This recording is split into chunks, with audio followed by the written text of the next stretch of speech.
So our third method is going to look a little different. Instead of doing graphs or finding individual inverses, we are going to use composite functions. I hope you remember and enjoy composite functions.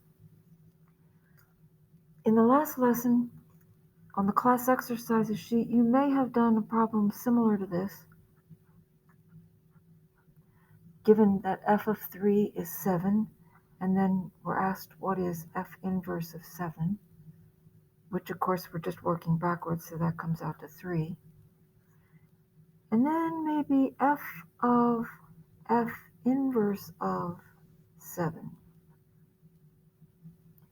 Well, f inverse of 7 we just said is 3. So that's the same as f of 3. But from the beginning, f of 3 was 7. These two functions cancel each other out. Working backwards and then working forwards again got us nowhere. They just basically canceled each other out. We started with a 7, we ended with a 7. And then also have to try f inverse of f of 3. Will the two functions cancel each other out? Well, f of 3 we had found we know is 7. So this is f inverse of 7. And we found out that f inverse of 7 was 3. So yes, going forwards and then working backwards is like we went nowhere. We started at 3, we're still at 3. These two functions cancel each other out. That's the same kind of logic we're going to use if we have two fancier functions, not quite so simple as that. We're going to find, does f of g of x, do they cancel each other out, so we just get x? And also we must consider the reverse order, does g of f of x also come out to just plain old x? Do these two functions cancel each other out? If both of these statements are true, then f and g are inverse functions of each other. So let's consider a medium level problem. Don't want you to be too bored with something too simple. I do have to add a statement here because this is going to be a parabola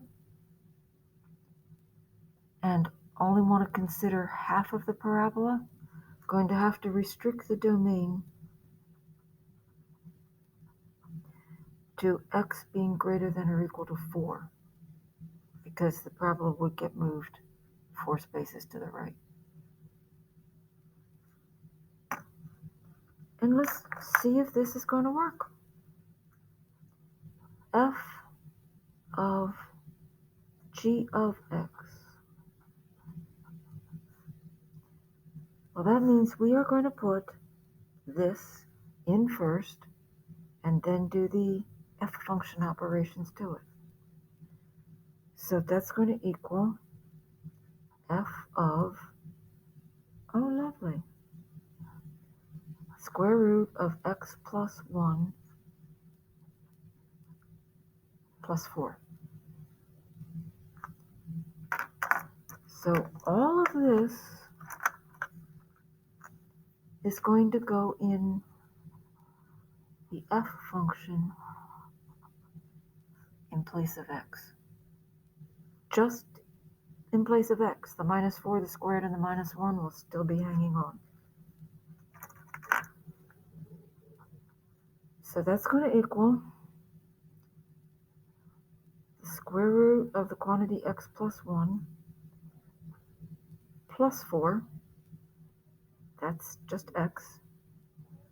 Got to bring down the minus 4 squared and then subtract 1 off the end.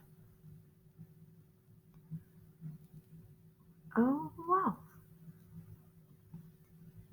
So within the parentheses here, the 4's will cancel out. And it's looking better already. When we square a square root, those cancel out, so we have x plus 1, and we still have a subtract 1 on the end, and that does indeed equal x. So working this way, the f of g of x, they cancel each other out. The f function and the g function, we started at x, right back at x.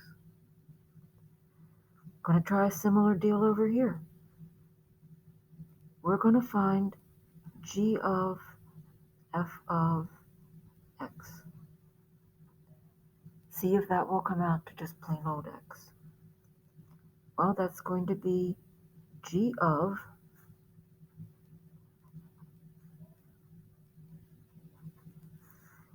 x minus 4 quantity squared minus 1.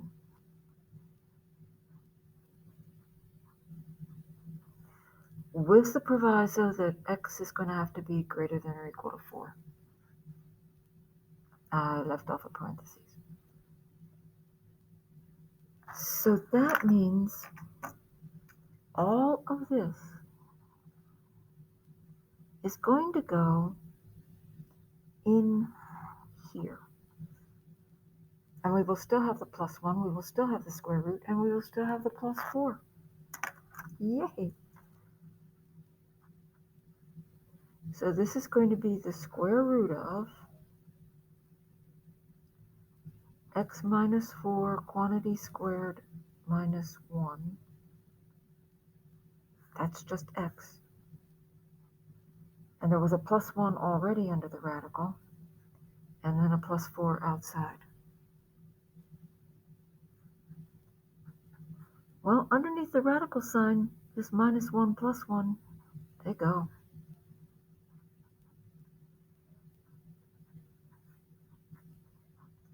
That's looking better. Now, because we've restricted the domain here, taking the square root of the quantity squared is just going to be x minus 4. We're not going to have to worry about whether it's plus or minus x. It's just going to be x, because we're only taking the positive part. And that's going to equal x. So yes, these two functions are inverses of each other. We could sketch the graphs and see that there are reflections across the diagonal line y equals x, but we already did that. So I'm going to ask you to try the U-try, and please come back and check your answers.